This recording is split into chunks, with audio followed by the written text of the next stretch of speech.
Today I am drawing on the cover of this little sketchbook.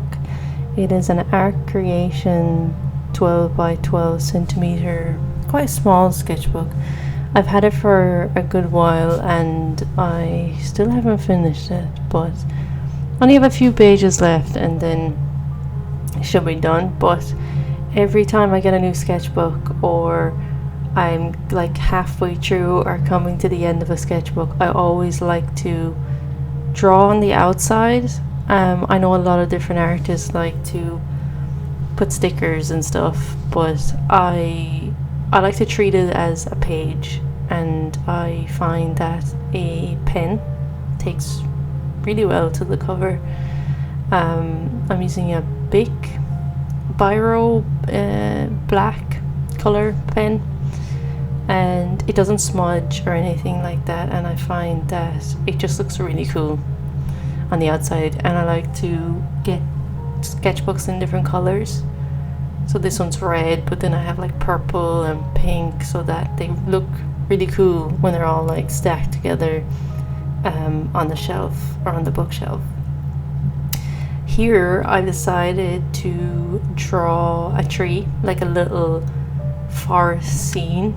There's like a tree and then there's like another tree in the background. I think there's I left out some little bits, but I don't know, I just felt like drawing a tree. I thought it would look really cool.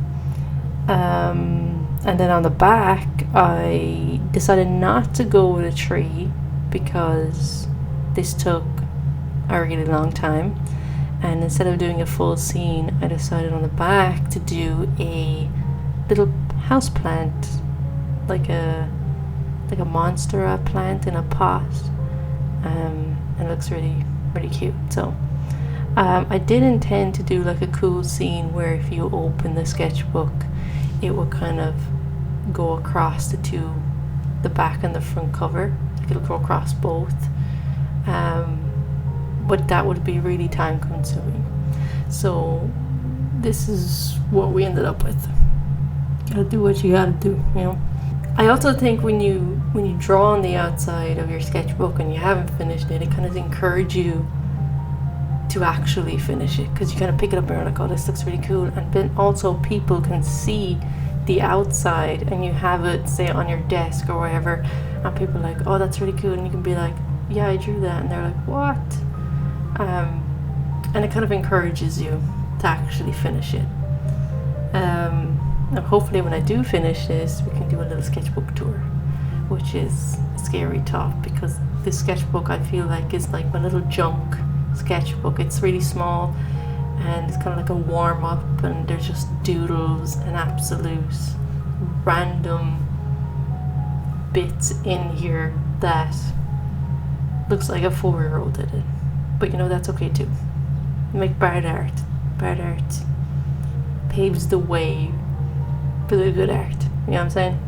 I did find, however, seeing as, you know, this is probably one of the first proper videos I've been trying to film, and my head kept smacking off the camera. My head would be in the shots, the angle was awkward, the lighting was all weird, so this took a really long time to actually film. And also I was kind of leaning back so that I wouldn't hit the camera, so I did find this really challenging. So I definitely need to work on the angles and the filming and try and get used to all that, because it was really hard. I felt like people were watching me as well when the camera was kind of just in your face, and it felt unnatural and weird. But hopefully with time I get a better understanding and I can actually film full tutorials and painting videos and stuff. Also, when I did go to add the highlights, normally this pen doesn't really work very well, so I was like, I'm just gonna add a few highlights here and there, and suddenly it decided it wanted to work, and it looks very white and it kind of almost luminous looking. So instead of treating it as highlights, I kind of treated it as like a little added something to make the outside look a bit cool. But yeah, I'm going to stop waffling now and let you watch the rest of this little time lapse of the little potted plant, and yeah, enjoy the rest of the video and leave encouraging comments below so I can film more videos and actually give it a shot. Don't forget to follow me on Instagram, and I will see you with another video, or maybe even a little sketchbook tour of this little notebook. And yeah, bye.